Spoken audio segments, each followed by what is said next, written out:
Hello students, ये एक problem है जो कि एडवांस लेवल का है। जान काल्डा से काफ़ी अच्छा प्रॉब्लम है। सो आप इसको एक बार रीड करो, पॉज करने के बाद सॉल्व करो, ट्राई करो और उसके बाद आप इसका सोल्यूशन देख सकते हो। तो मैं रीड करता हूँ और इसको सॉल्व करना स्टार्ट करता हूँ। It says two slippery horizontal surfaces form a step. A block with same height as the step is posed near the step, and a cylinder with a radius r is placed on the gap. So ये एक step है यहाँ पर और ऐसा नीचे fixed है।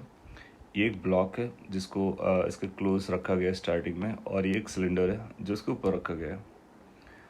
Both the cylinder and the block have mass m, that's shown in the figure. Find the normal force N between the cylinder and the step at the moment when distance between the block and the step is particular, that is √2 into r, where r is the radius of the cylinder. Initially, the block and the step were very close together and all bodies were at rest. Friction is zero everywhere. Will the cylinder first separate from block or the steps? ये second part of the problem है जो अपने को बताना है। So we need to find out कि यहाँ पर नॉर्मल रिएक्शन कितना आएगा।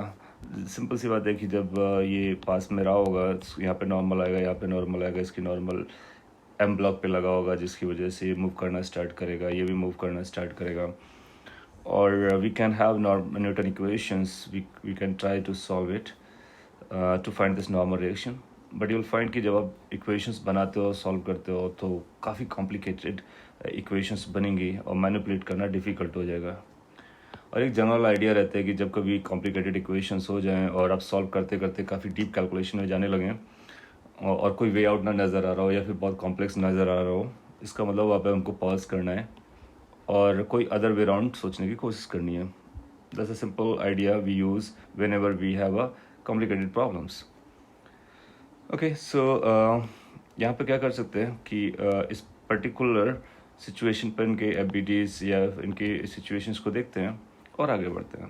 तो let's start the solution. Support के लिए एक ये फिगर बना दिया है और इसी फिगर को कैरी फॉरवर्ड करेंगे। So this solution over here. Now ये एम मास का ब्लॉक है और ये सिलेंडर है। This distance is radius, this distance is radius. Similarly, and let's write it radius, and this is √2 into r. Now you can think of this is isosceles triangle, और अगर इसके दो side से पता हो गए, थर्ड साइड डायमेंशन भी known हो गई, तो हम इस एंगल के बारे में बात कर सकते हैं और ये क्लियरली 90 डिग्री विजिबल है। So this angle will be 90 degree. That means the radii will be making with these contact points. Now assume करते हैं कि ये जो ब्लॉक है इस डायरेक्शन में मूव करता है किसी भी वेलोसिटी से। इस मोमेंट पर इसकी वेलोसिटी भी है, तो सिलेंडर के पास भी वेलोसिटी रही होगी। सिलेंडर की वेलोसिटी इसको लेट से इंडिकेट कर देते हैं। सो सिलेंडर के पास जो भी वेलोसिटी आएगी उसका कांटेक्ट, सिलेंडर का कांटेक्ट ब्लॉक से रहना, राइट। सो जो कांटेक्ट पॉइंट पर नॉर्मल के अलॉन्ग वेलोसिटीज़ होती हैं उनको इक्वल होना पड़ेगा, simply because they are in contact, they are moving together.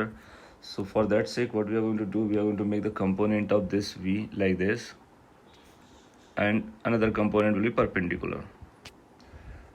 Now we can easily measure कि horizontal से ये लाइन horizontal से कितना एंगल बनाएगी. So we need to know this angle. Since ये isosceles है 90 डिग्री है तो ये 45 रहा होगा, ये 45 रहा होगा, तो ये भी एंगल 45 रहा होगा. You can easily handle that thing. So that means this angle is going to be 45. Since ये 45 हो गया तो हम लोग इसको बोलेंगे कि इसका ये कंपोनेंट इधर आएगा v/√2, v/√2 आएगा।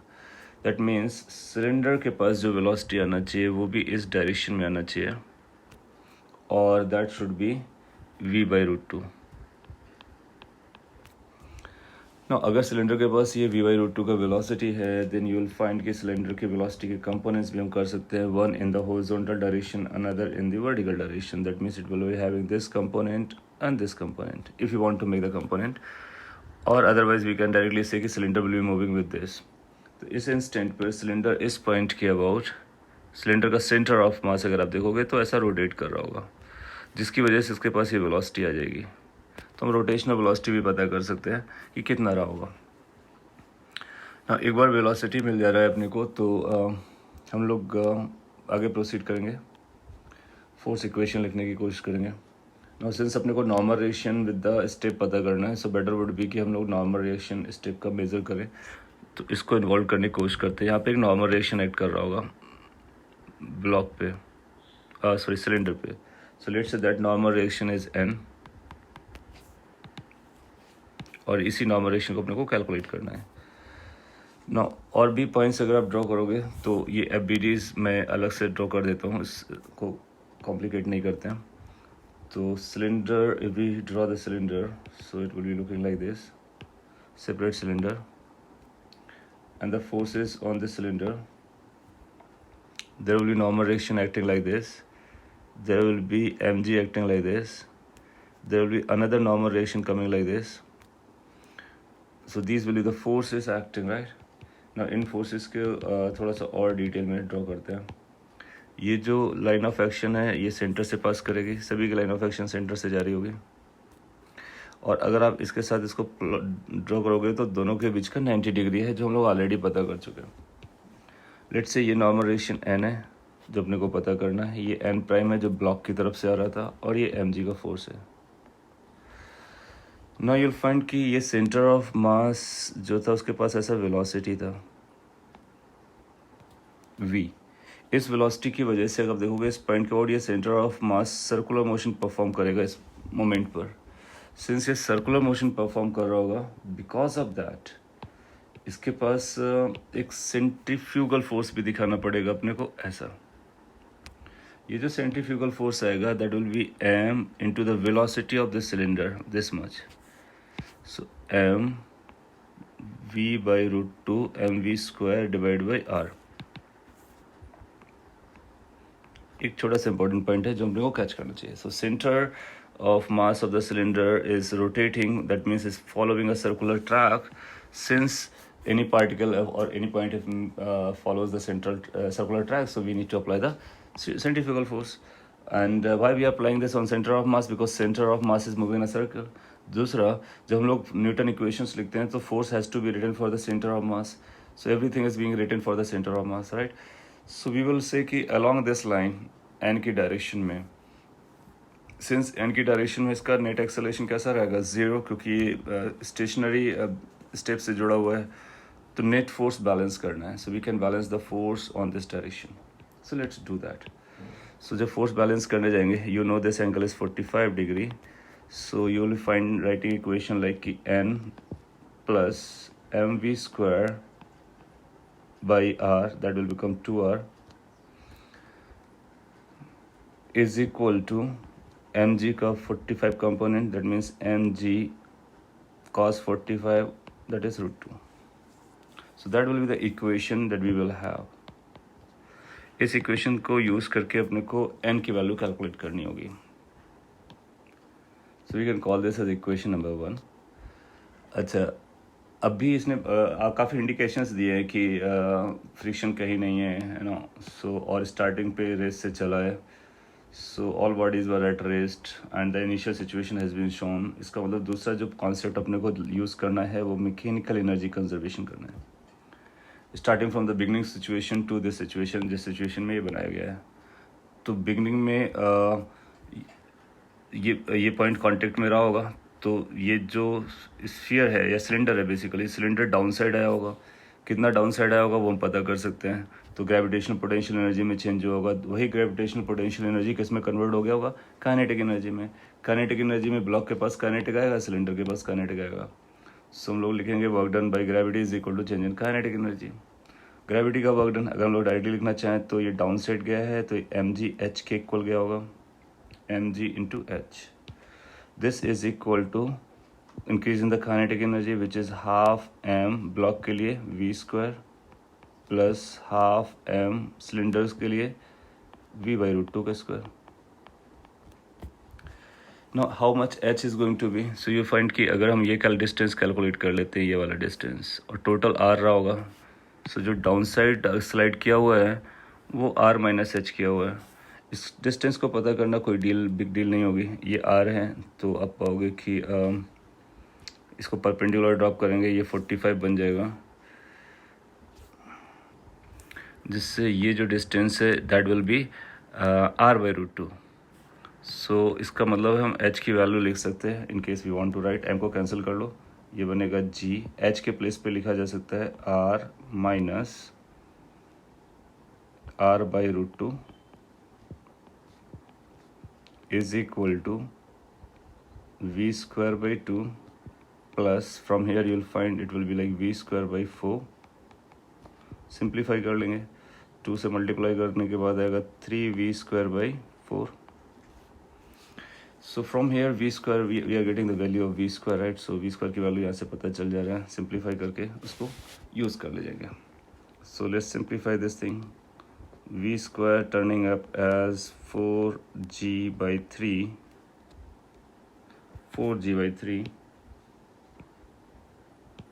and this number, right, r, or within bracket 1 minus 1/√2. So that's a v². Now we can substitute there in the first, so that's equation number 2। equation 1 और 2 को हम लोग हैंडल करेंगे और जिससे हम ये बता सकते हैं कि how much the normal reaction is going to be। So let's finalize it। This is n is equal to mg/√2 from the equation minus mv², so there is going to be m/2 from there। v²/r की value यहाँ से pick कर लेते हैं। v²/r की value अपने को जो दिख रहा है 4g/3, और you can write it like √2 minus 1/√2। Further simplification में mg तो अपने को कॉमन नज़र आ रहा है, ब्रैकेट में समथिंग आएगा। सो अब चाहो तो mg/√2, √2 यहाँ से भी आएगा, √2 भी यहाँ से आएगा, तो कॉमन ले सकते हैं। And this will be like 1 minus 4, how much that's going to be, it has to be taken care of, like 2/3 और विद इन ब्रैकेट √2 minus 1। इसको और भी सिंप्लीफाई किया जा सकता है, ये 3 आ जाएगा, ये -2 जब अंदर जाएगा तो +2 हो जाएगा, 3 ये 5 के इक्विवेलेंट हो जाएगा। So n turn out to be mg/2√3, sorry, √2 into 3, or you can write 3√2 within bracket, that will convert into 3 plus 2, that is 5 minus 2√2। Fine, so this will be the answer for the normal reaction that is going to be there। okay, अगर इसका second part के बारे में बात किया जाए, so second part is कि कौन सा पॉइंट पहले लिफ्ट करेगा। सो दैट मीन्स n पहले 0 होगा या n प्राइम पहले 0 होगा, ये अपने को पता करना होगा। सो उसके लिए यहाँ पे सॉल्व कर लेते हैं। लेट्स एज्यूम करते हैं कि इसका एक्सेलरेशन a है ब्लॉक का किसी भी इंस्टेंट पर। अब देखोगे कि इसकी अगर वेलोसिटी v होती है किसी भी इंस्टेंट पर, इस पॉइंट पर, तो इसकी वेलोसिटी इधर कितना है, v√2 है। सही, इसका अगर ये कंपोनेंट आप वॉच करोगे तो देखोगे ये 45 आने वाला है, तो यू विल फाइंड कि इसका इधर कंपोनेंट आएगा v/√2 into 1/√2, that will basically v/2। सो अगर इसका वेलोसिटी v है तो इसका हॉरिजॉन्टल वेलोसिटी आपको v/2 मिलता है, विच सेज कि अगर वेलोसिटीज़ कैसे रिलेशंस जा रहे हैं तो एक्सेलरेशन भी सिमिलर रिलेशन से स्टार्ट होगा, क्योंकि रेस से दोनों स्टार्ट हुए थे। सो अगर इसका हॉरिजॉन्टल एक्सेलरेशन हम a पकड़ेंगे, देन विल फाइंड कि इसका सेंटर ऑफ मास का एक्सेलरेशन सिलेंडर का भी a/2 आ जाएगा। नाउ ये एक्सेलरेशन हम लोग इसलिए लिख रहे हैं so that we can have the Newton equation, right. सो इस इंस्टेंट पर अगर आप ध्यान से ऑब्जर्व करोगे तो इस इंस्टेंट पे आपको 45 एंगल बताया गया है, बट इन जनरल आप देखोगे तो कोई और एंगल भी हो सकता है। सो लेट्स से कि एक ऐसा इंस्टेंट लेते हैं जिसमें ये एंगल, अच्छा ये सिमेट्रिकल रहने वाला है तो ये एंगल्स बराबर होंगे, तो लेट्स से ये एंगल थीटा बन रहा है, तो ये हमारे लिए n डैश हो गया और ये हमारे लिए n हो गया, तो ये भी एंगल कितना रहा होगा, theta. Therefore equation for Newton on this cylinder, so if you write that it will be like n sin theta, directly लिख रहा हूँ आप समझ सकते हो। इसका ये वाला कंपोनेंट sin थीटा की बजाय cos थीटा आएगा, सो n cos theta, and minus n dash cos theta, this must be equal to m a by 2. Now writing equation for this, इसके केस में देखोगे तो ये n डैश इधर लग रहा होगा, इसका ये एंगल थीटा जाएगा. सो ब्लॉक के लिए इक्वेशन बन जाएगा आपके लिए n dash cos theta is equal to m into a. No ये दो इक्वेशंस हमारे पास है, दोनों को डिवाइड कर देंगे या फिर n cos थीटा की वैल्यू यहाँ पे रख देंगे. तो यहाँ से n और n डैश में एक रिलेशन मिल जाएगा हमको. So let's divide them. So division करने के बाद आएगा n minus n prime divide by n prime. cos theta will get cancelled out, ma will get cancelled out, this is 1 by 2, which further says कि n divide by n prime की जो value आएगी, सो ये 1 आ जाएगा, set ले जाओगे तो 3 by 2 आ जाएगा. इसका मतलब है normal reaction, this normal reaction and this normal reaction at any angle और एट एनी लोकेशन और at any distance this will be in a particular ratio and that particular ratio is 3 by 2. Says कि जिस moment पर अगर n zero हुआ, कभी suppose करो कि यहाँ से कॉन्टेक्ट छूटा, दैट मीन्स n जीरो हुआ, तो at the same instant you will find n dash भी जीरो हो जाएगा, क्योंकि उनका जो रेशियो है वो एक कांस्टेंट है, राइट. सो एक value zero will be achieved when the other value is zero. So we will say कि दोनों से ये साइमल्टेनियसली सेपरेट होगा जब कभी सेपरेट होने वाला है, और इनके नॉर्मल रिएक्शंस इस रेशियो पे चलने वाले हैं, और एक पर्टिकुलर डिस्टेंस √2r के केस में उसकी जो नॉर्मल रिएक्शन की वैल्यू होगी वो ये रहने वाली है. तो इस तरह से इस क्वेश्चन को हम ब्रेक डाउन कर सकते हैं और सॉल्व कर सकते हैं. I hope you enjoyed it. Thank you.